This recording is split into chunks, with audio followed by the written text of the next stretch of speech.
Ndabizi twese dufite utwuma dutanga amajwi utwo bita speaker mu rurimi rw'icyongereza, turi mu maradiyo yacu, amabafure ndetse n'amakuteri twumviraho umuziki. Ibi nibyo bitera umuhate abahanzi dukunda kubyuka bakajya muri studio bakajya kuri recording indirimbo. Nanone dufite utwuma tureberaho amashusho, ibyo bita screen mu rurimi rw'icyongereza.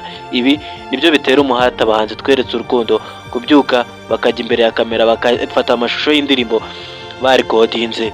Niyo mpamvu mu isi y'ubumenyi tugiye kubabwira zimwe mu ndirimbo zateguye neza mu buryo bw'amajwi n'amashusho zashyirwa ku rukuta rwa YouTube zigahiga izindi mu gukurikiranwa cyane mu Rwanda. Bahaye ikaze, nitwa Jonathan, iyi ni isi y'ubumenyi.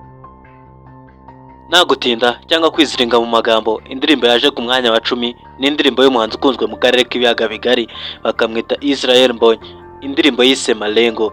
Iyi ni yindi yasubiyemo mu Kinyarwanda yitwa Ninde ushaka kugira ubwiza. Israel Mbonyi iyi ndirimbo yabashije kugira abayirayikinze cyangwa bakunze indirimbo bagera ku 89,000. Iyi ibasha kuzuza views agera kuri miliyoni 23,885 n'indi misago yo ku ruhande. Iyi yagiye ku rukuta rwa YouTube mu mwaka wa 2023 ku itariki 15 z'uwo mwaka uri gusoza mu kwa 12.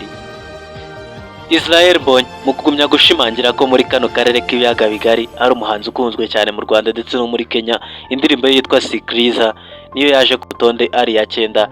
Iyi Sikriza yabashije kugira like zigera mu 125,000.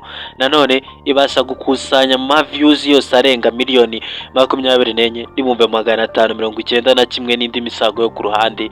No kuvuga ko iyi ndirimbo yagize abantu bikubye kabiri hafi abatuye u Rwanda rwose, miliyoni zikubye kabiri izituye u Rwanda. Iyi yageze mu kwa kabiri ku mwaka wa 2024 ku itariki 10. Iyi ndirimbo Sikriza ya Israel Mbonyi niyo yaje ibumbatiye umwanya wa 9. Benshi bati niyo yarakwiriye kuva mu ndirimbo z'urukundo, nawe ati y'igihe cy'Imana kigeze ukora umurimo yaguhamagariye. Gusa ataratangira gukora indirimbo zihimbaza Imana yadukubise hit nyinshi zirimo na Slowly. Gusa ku mwanya wa 8 singiye kukubwira Slowly, ahubwo na Slow lyrics ubwayo nayo irivugira.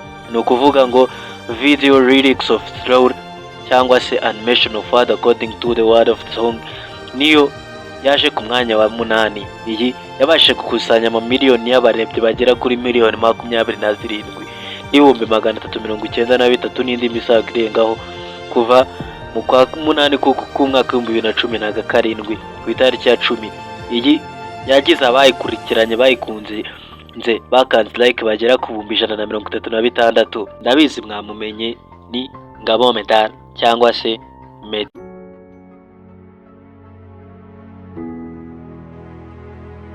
Ku mwanya wa 7 turasanga indirimbo Fou de Toi.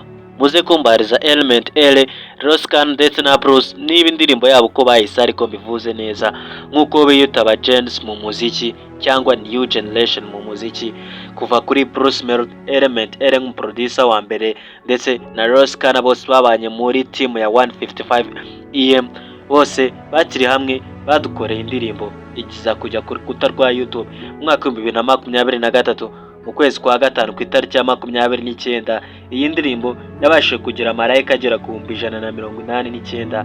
Nanone igira miliyoni y'abarebyi bagera kuri miliyoni 28,143 n'indi misago. Aba bahanzi iyi collaboration yabo bavuga ko ari indirimbo yatangiye yandikana n'iyo Bosco, gusa izagurwamo n'aba bahanzi barayikora barayikomeza kugeza ibaye indirimbo ikunzwe cyane. Ku mwanya wa 5 haje indirimbo yitwa Nimekupata Yesu. Iyi ni indirimbo ya korali Ambassador Christophe Choir. Iyi ni korali yo mu rusengero rwa Adventiste w'umunsi wa 7.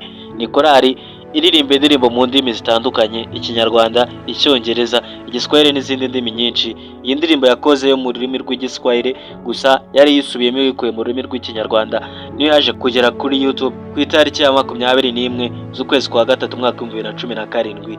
Baza kugira abayirebye bangana na miliyoni 48,070 n'indi misago. Iyi yagize amarayika agera ku 150 byose. Iyi ndirimbo imaze imyaka 8 kuri YouTube nk'uko korali Ambassador Tabor iza mu rutonde rwa korali zinjiza amafaranga menshi mu Rwanda, ndetse na indirimbo yabo Nimekupata Yesu ije ibumbatiye umwanya wa 6 ku rutonde rwayo. Burya urukundo yakunzwe ntabwo rwagarukiye mu Rwanda gusa, ahubwo n'abanyamahanga bararumweretse. Niyo mpamvu agikora ubukwe yahise asohora indirimbo ibumbatiye imitoma yateraga umugore we Mimi, akigeza kuri YouTube ku itariki ya 22 z'ukwezi kwa karindwi umwaka wa 2021. Mu minsi 2 gusa yita yuzuza abarebye bagera kuri miliyoni. Gusa aho bigeze uyu munsi imaje kugira abarebye bangana na miliyoni 50,50 n'imisago. Amarayike yo arakabakaba ibihumbi 273. Ni ukuvuga ko iyi ndirimbo yise Maivo yakozwe n'umudirector witwa One Shot, ikorwa amajwi akorwa n'uwitwa Medbeat afatanyije na Ricky, akayita Maivo. Meddy Ngabo Medali yabashije kujya ku mwanya wa 5 ku rutonde rwacu rw'indirimbo zarebwe cyane z'abanyarwanda. Israel Mbonyi nawe aracyagumya kwihara urutonde rw'indirimbo z'abanyarwanda zarebwe cyane kuri YouTube, kuko indirimbo yo mu rurimi rw'Igiswahili yise Nitamini yaje kuri runo rutonde. Iyi yabashije kugira miliyoni 51,565 n'indi misago, ikaba yaragiye kuri YouTube kwa 12 ku mwaka wa 2023 ku itariki 7.